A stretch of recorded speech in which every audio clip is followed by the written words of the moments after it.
It's a great day. My name is Jay Brown, the Happy Entrepreneur, and welcome to the Happy Entrepreneur Show, the #1 business development and revenue-focused late-night show in the country where we are on a mission. And our mission really is to empower, our mission is to inspire, and our mission is to provide you, that's right, you, the hard-working entrepreneur with all of the resources that are necessary to execute that big vision you have for the people you were called to serve. And on this episode, we have the one and only Dr. Tabatha Russell. She's in the building. She'll be talking about the price of leadership, specifically how you can become the leader that your business really needs to be profitable, to have more impact, and do all the things you really want to do. What's going on, Dr. Tabatha? How are you today? I am doing wonderful. Thank you so much, Mr. Shay Brown, for allowing me this opportunity to be on your show today. Mr. Shay Brown. I have titles today. I feel important. I feel like I'm someone important. That's kind of pretty cool there, Mr. Oh wow. But anyway, let's address the question I'm sure it's in everybody's mind, because we'll get into it in a few minutes. Your background, we'll get into your bio, we'll get into who you are and all that. But more importantly, the price of leadership, becoming the leader your business really demands. First, take a moment, and leadership means different things to different people. So first, what does leadership even mean to you these days? And then, is there a difference? And yes, I'm asking two questions up front, ladies and gentlemen, between someone who's leading their business and someone who's leading their organization or community or a nonprofit. So thank you so much for those questions. Leadership to me really, I guess you would say, rings out because of knowing that when you're put in a leadership role, that means that there's going to be other people potentially that are following you, right? That's first and foremost. However, in order for you to be a leader that others want to follow, there's some qualities that you have that people are usually attracted to. And so being a good leader means that you exemplify integrity, that you are, someone that is consistent and usually, top notch when it comes to their industry. So you also asked the question about what does it mean, though, when you are a leader of an organization versus being a entrepreneur, right? So there's not a lot of distinct differences between the two, except a lot of times being an entrepreneur, you kind of raise the bar just a little bit because you're more accountable, first of all, to you. And it allows you, though, to take the reins and kind of put your stamp of approval on the business itself versus when you're working for someone else, you're basically aligning with their vision. And so there comes a distinct difference between the two when you're the visionary versus the vision follower, right? Because when you're working for somebody else, you're basically aligning with their vision, their goals, their mission statement, all of that comes, you're aligning with that versus when you're the entrepreneur, you're now the CEO. And for some people, of course, they have several other titles as far as being in business for themselves. So there is a distinct difference. And so being a leader at any juncture, though, means that you're leading by example and you're out front showing others how to do and or either be according to the organization's guidelines. I love it. And what do you say to the person right now that says, okay, I'm in the entrepreneur track. They may be a dualpreneur. They work a full-time job and they're a full-time entrepreneur, which a number of our viewers are out there. Shout out to all of you out there who does dual responsibilities. And I know you have a list of other things you're responsible for as well, but you're here now. And they're thinking, okay, in a leader as an entrepreneur, how does one lead when a number of folks that they are responsible for don't really directly report to them? So they may have subcontractors they're working through. They may have partnerships they're working through. They may have affiliates they're working through. So in order for them to really achieve their mission goals and objectives, and I'm talking to many of the solopreneurs who may not have what's called a W-2 employee, but you've got folks that you have to get things through. I know we're jumping into it, and ladies and gentlemen, we'll get into her background. All right, you'll see how famous she is in a moment. But what's one, two, or three ideas you would suggest to that leader who has to lead people who they don't really directly report to them? Yes. Oh, that's a good question because I just literally had this thought process around what that looks like.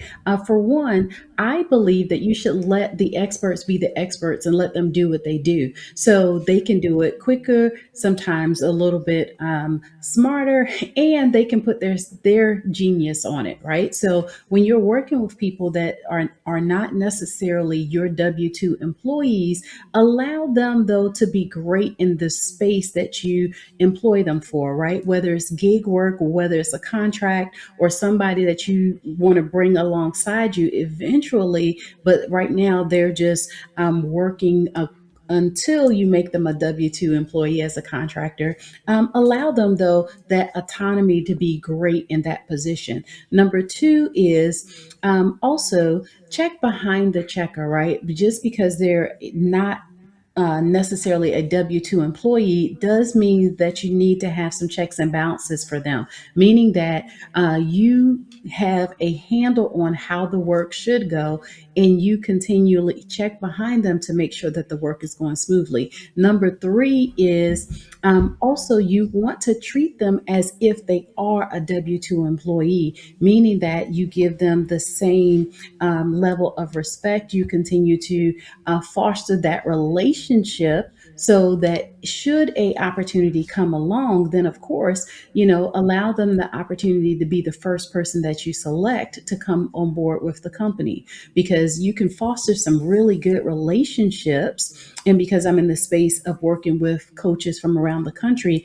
a lot of them work with people that are contractors or sometimes gig workers that they may hire on here and there, but they build those relationships that ultimately become full-time um, employees at some point. So it's always good to continue to work that so that you can build that foundation. And you mentioned as they're reading the title, thanks for sharing the price of leadership. Is there a price to pay, or is that price represent a reward? Take a moment and give us the backstory behind that topic there, the price of leadership. What were you thinking when you put the word price there? What was going through your mind? So a lot of times, for a lot of entrepreneurs that I talk to, that they have a story that led them down the path that they're on right now. Whether it is that they tried working for someone else and their call got a little bit too strong and they realized that they were born to work for themselves, whether it was that they went down a wrong path and made the wrong decision. I've been there. I've made one decision, lost $500,000, the house, the cars, all the things. Um, and there is a cost, though, at every new juncture, every new level. For example, you get into entrepreneurship, and depending upon what that path initially looked like, getting to making, let's just say, $10,000 a month, there was a process to that.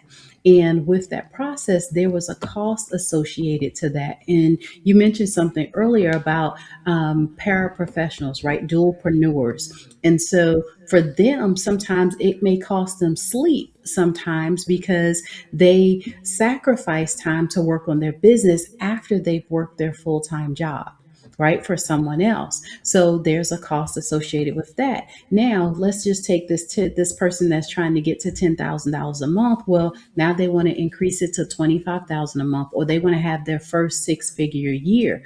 Well, I have learned over the course of time that every incremental increase that you have in your business, you have to become the person that can steward that level.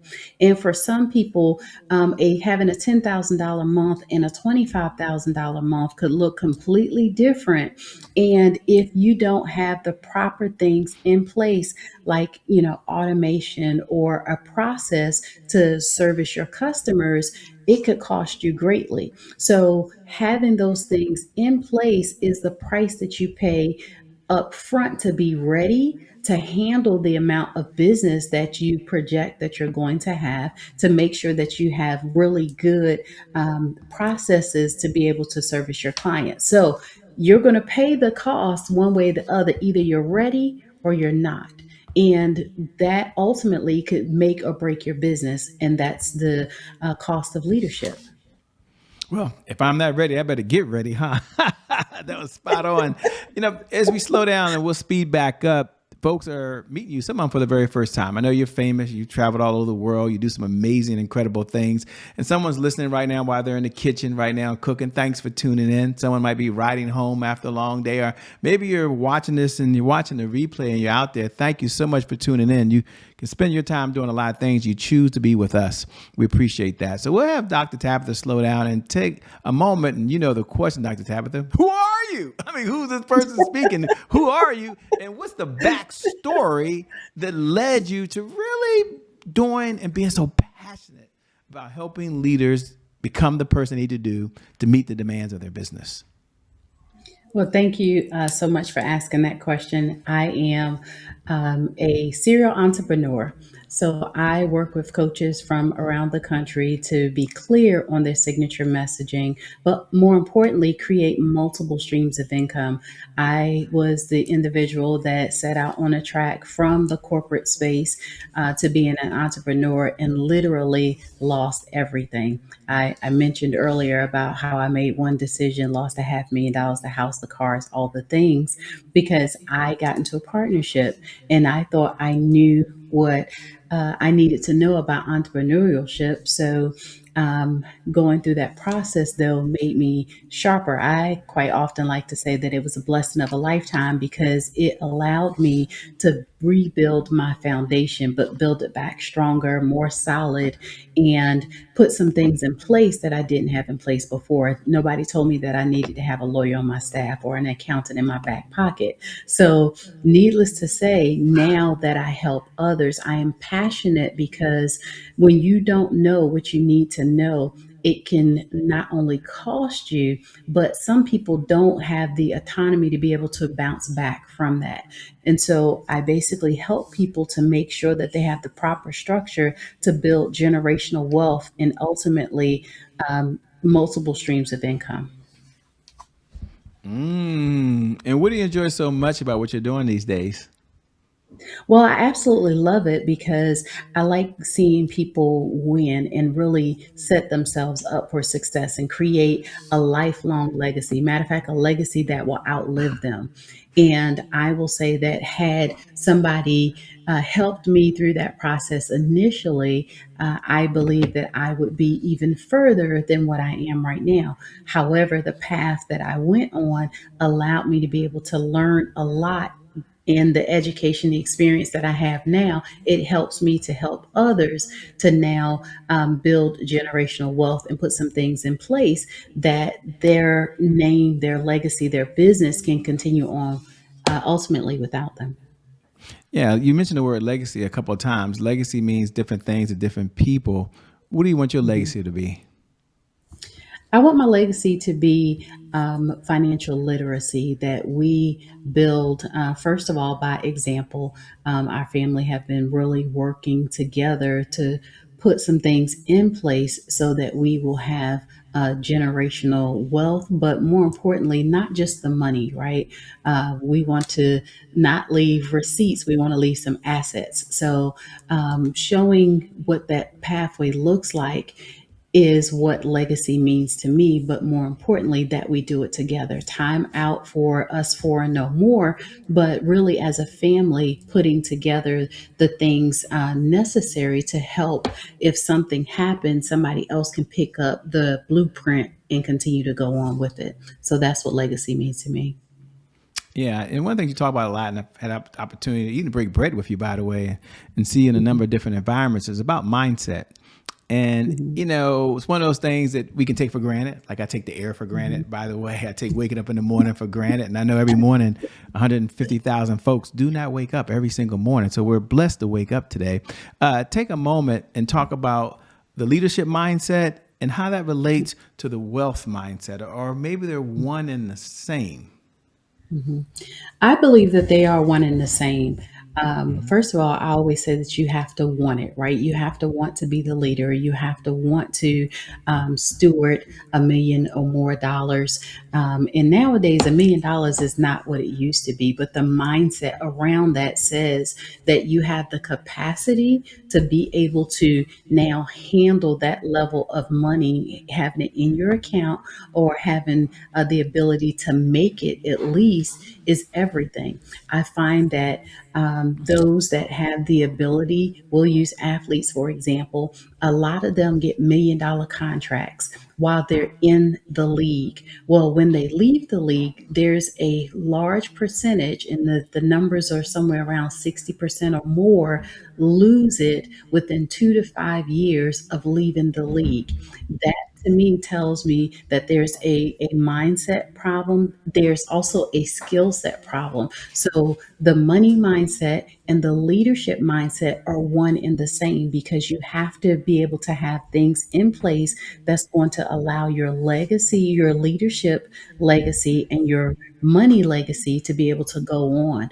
And if you don't have those things in place, it sets you up for failure because the cost of everything is going up. We used to be able to take $1 million and man, we felt like we done made it. But you buy a house, you get a couple of cars, you pay off your debt, and all of a sudden that $1 million is gone, and you're wondering what happened to it, right? Generational wealth is we're talking about in excess of at least 25 million or more, right? If not, you're going to soon run out because the cost of everything is so expensive. So I believe the mindset around it is one and the same.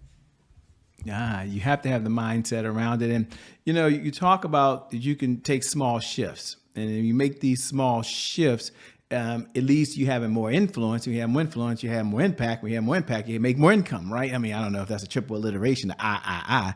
But in all seriousness, let me be serious. Talk about the small shifts that someone may need to make. And we'll talk to two different individuals because I know some of you out there, you're doing really, really well. You're like, Shay, I just want to get to the next level. This is a great, but I'm ready to move to the next level. So let's talk first to the folks who maybe they've done some of the things you've talked about. Maybe they've got, I don't know, $1 million in their 401k plus. Maybe they're not overly leveraged in debt, but they want their money to make money, right? They still want to grow what they have. I haven't met one person yet that don't want to grow what they have and want more. So we'll talk to them, and maybe there's some small shifts they can do that can help them scale their business, okay? And then we'll Mhm. talk, secondly, to the individuals, and I've been that person that's been hit. They've got to fight their way through. It's going to take effort. It's going to take time, but they're still going to get there. So let's first talk to the folks. What would you share to someone out there that can make some small shifts and they can take what they have and watch it exponentially grow faster than what it is right now? What would you say to that group of folks? Yeah, I love it. This is a great question. For the folks that have made it, that may have the $1 million in their account or 401k, I will say that you cannot manage what you can't see, right? It's good to have it. However, that money needs to be making money for you. Right now, while it's sitting somewhere, it's making money for somebody. Why not let it be you? So, you want to make sure that you are looking at your portfolio to see if there's other opportunities for you to invest and gain assets. Assets is money. Assets also is the opportunity for you to be able to have cash at the ready when necessary. So you may want to look at your portfolio to see if there's other opportunities for you to be able to make money there as well. For the people though that haven't quite made it just yet, the same thing applies. You can't manage what you can't see. So you want to make sure that you're taking the time to write down everything. I mean, and set yourself on a budget. Well, after you're able to be able to see what you have, then you can plan accordingly for you to be able to now maximize your money. There are a couple of different ways that you can go by that. At once you make your budget and you start to look at what debts you may have, I would start with either the one that is the highest with the highest interest rate, You want to then snowball that. Of course, you can look it up what a snowball plan is and put something like that in place.